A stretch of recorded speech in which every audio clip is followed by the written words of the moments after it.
So today's Wednesday is a question and answer day, and the questions will be read by Mr. Ibrahim right here.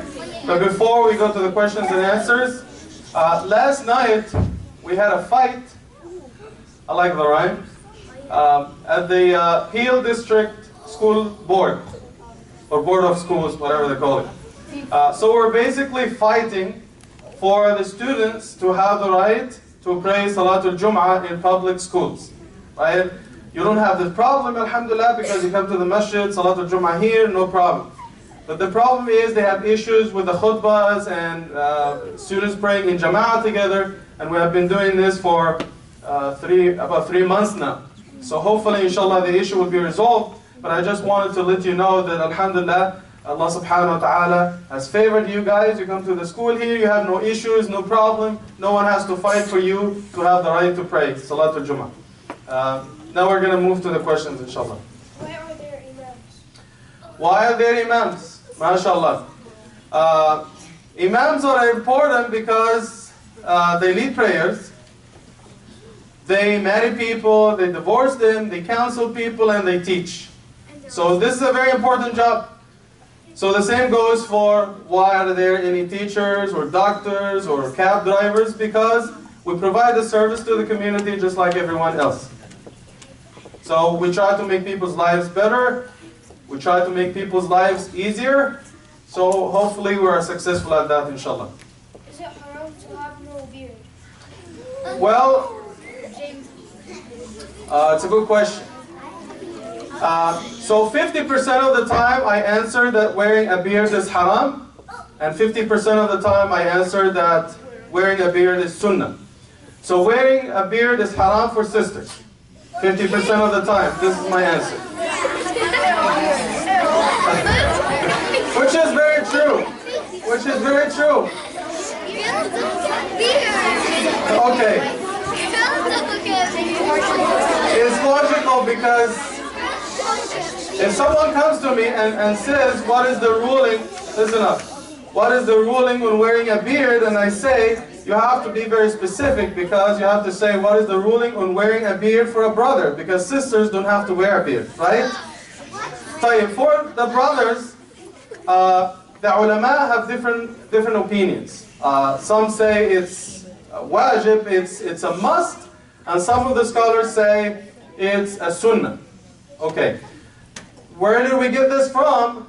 There are several hadith from the Prophet ﷺ in Bukhari and Muslim where the Prophet ﷺ says, grow your beards. We're going to go to a different point which will explain to you why the ulama say you have to have it and some say it's okay, it's sunnah. Okay. Every time the Prophet ﷺ says do something in a hadith, it could mean that it's a recommendation to do it, or it could be a must that you have to do it. If the Prophet ﷺ says, pray the way you saw me praying, is this sunnah? You can do it if you want, and you can pray in a different way if you want, or you have to do it this way. You have to do it this way. What if the Prophet ﷺ says, use miswak before you make salah? Is this something you have to do? Your salah is not valid without it? Or this is a recommendation? It's a recommendation. And if the Prophet ﷺ says, don't do something, it could be a prohibition, you're not allowed to do it, or it's the Prophet ﷺ dislike it this way, but it is acceptable. So say for example, if the Prophet ﷺ says that you are not allowed to eat pork or drink alcohol, is this something he disliked, or this is haram, like you're not allowed to? Haram. For something that is disliked, trying to think of a good example. Like there's a hadith from the Prophet ﷺ that says, okay, if the Prophet ﷺ says, if you eat onions and garlic, don't come to the masjid, right? There's an authentic hadith. If this is a prohibition or something that he disliked the smell. Disliked the smell. So if you eat onions and garlic, and is there a way you can brush your teeth or do something about it and come to the masjid, is not a big deal. So this is a disliking, something that he disliked. Also, we have to make a distinction between two types of sunnah of the Prophet ﷺ. Sunnat al-'ada wa sunnat al-'ibadah. And this is where the confusion comes from.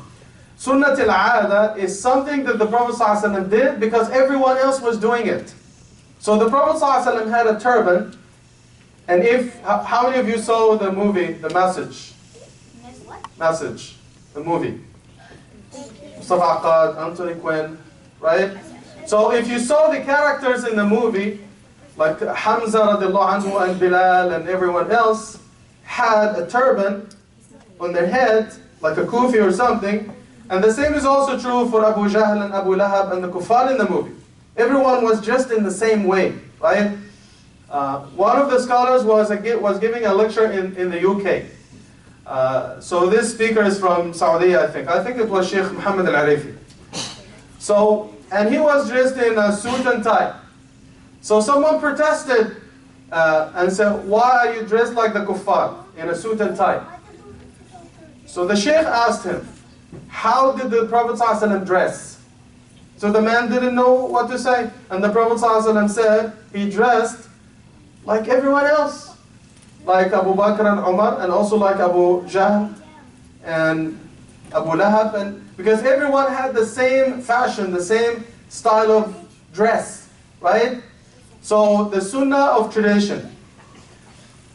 If the Prophet ﷺ was presented with a dress from Yemen, which was a slightly different type of clothing, the Prophet ﷺ accepted the gift and he wore it for Jum'ah and for Eid. There is no problem because it covers the body and it looks nice, no problem. This is Sunnat al-'ada. I remember I was in North Carolina. We had the Imam's meeting and one of the brothers came to me and he said, when I go to college, I always get in trouble. He's a new Muslim. I said, okay, what is the problem? And he says, when I go to college, I dress in something like this, an abaya, and I have my turban, my sword, and I park my horse in the parking lot. Because I want to try, to copy the example of the Sahaba, and they give me a hard time, right? Because he thought he has to do it this way. And I told him, this is Sunnat al-'ada. This is something that everyone did at that time. But it doesn't make you a better Muslim or a worse Muslim. It has nothing to do with you being a good Muslim. You can wear suit and tie, you can take your car or take the bus, and you don't have to wear a turban. This is something that is, Sunnat al-'ada. But Sunnat al-'ibadah is something that the Prophet ﷺ said, do it this way. If he says, for example, face the Qibla when you pray. If he says, for example, make wudu before you pray, or fast this way. He says it in the hadith. So we know that we are required to do these things. But Sunnat al-'ada, if the Prophet ﷺ dressed in a certain way, or the Prophet ﷺ liked certain foods or disliked certain foods. We know from narrations that the Prophet ﷺ liked watermelons. You call them tarbuz in Urdu, right? And the Prophet ﷺ liked squash and zucchini. We know this from some traditions. He didn't like al-dab meat. Al-dab is basically something like a lizard that lives in the desert. Some of the Sahaba ate it in front of the Prophet ﷺ, but he didn't eat with them because he didn't feel like eating it. But he didn't stop people from doing it. Now we see the differences here. And if the Prophet ﷺ says in the hadith, grow the beard, some of the scholars say it to mean it's a must, and some accept it as sunnah, which is something recommended, something good you do. And personally, based on all the hadith that I know of, I think it is sunnah. If you do it, alhamdulillah, you get the reward.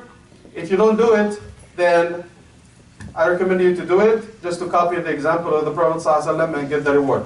But if I see someone without a beard, I'm not going to question their sincerity or their being a good Muslim. This is something between them and Allah subhanahu wa ta'ala. Can you pray in front of a mirror? Why? Say what? Well, I don't see any reason why anyone would pray in front of the mirror, because I think this would be a distraction for you.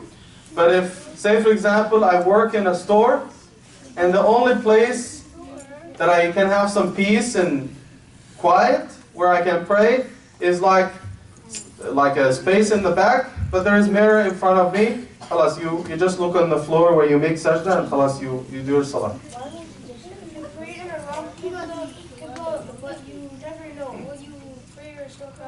Again, anything done by mistake is forgiven by Allah subhanahu wa ta'ala. If you move to a new place and you try your best, there are phone apps on your phone. You install the phone app and it gives you the direction of salah. But sometimes it is not accurate because of the electric circuit, whatever they call it in the building. It affects the compass and it affects your phone, the way it functions. Yeah, so either you can go outside the building and put it on the floor. This will give you the right direction. The easiest way is actually, we pray northeast. So if you look outside of your window, you know that the sun rises in the east. So west is this way, north is this way. You pray this way, north, east. So you can actually figure out the qibla without your phone, without the compass. It's easy, inshallah. But let's say you move to a place and you have been praying for 3 or 4 months.